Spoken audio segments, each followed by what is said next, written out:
I'm afraid it's the best can do for you, sir. Maswerte na nga tayo pumayag magkagamonte na magkipagkita sa atin. Ibig mong sabihin ito, mahina ang laban natin sa kaso. Naghahanap ako ng info.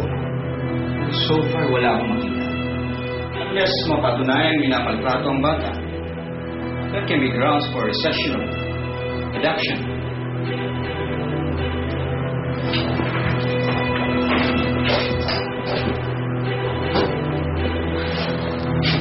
Marisa, magsisiwalik ka na naman. Ba't hindi mo nalang sabihin na sinasaktan namin si Natalie?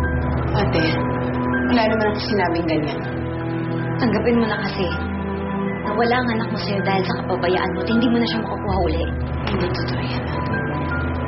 Hindi ko ginusto ang nangyari. Hindi mo rin ginusto na nabulag si James? O sinaktan mo ang inay hanggang sa namatay siya? Lahat na lang hindi mo ginusto? Ngayon alam mo na yung pakiramdam, no? Pakiramdam namin ng inay na pinipilit naming buuin ang pamilya natin.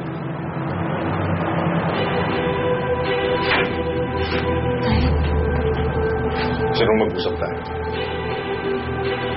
Attorney, can we please borrow your office?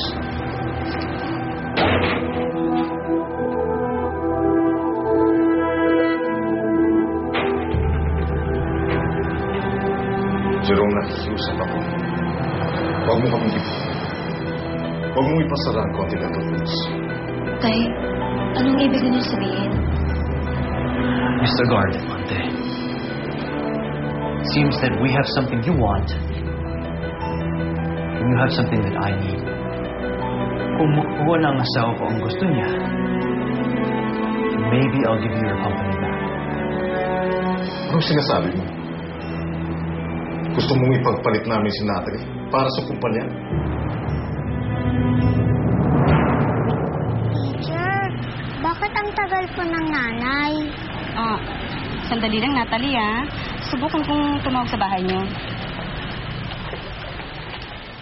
Guard, pakitingin muna yung bata. May kukunin lang ako sandali.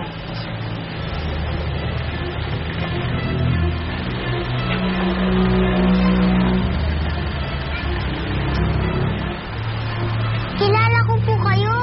Kayo po yung guardian angel ko.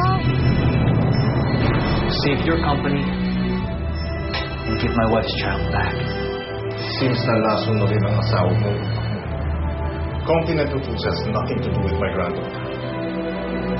Gusto ko masaya ang asawa ko. Kapag sumaya siya, sasaya rin kayo.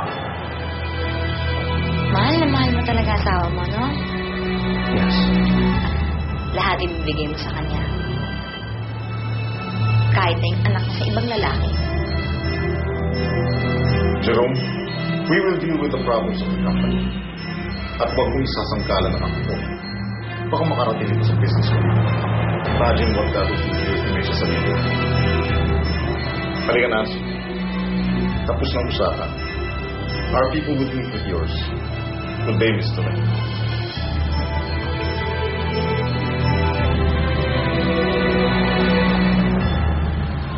Guardian Angel?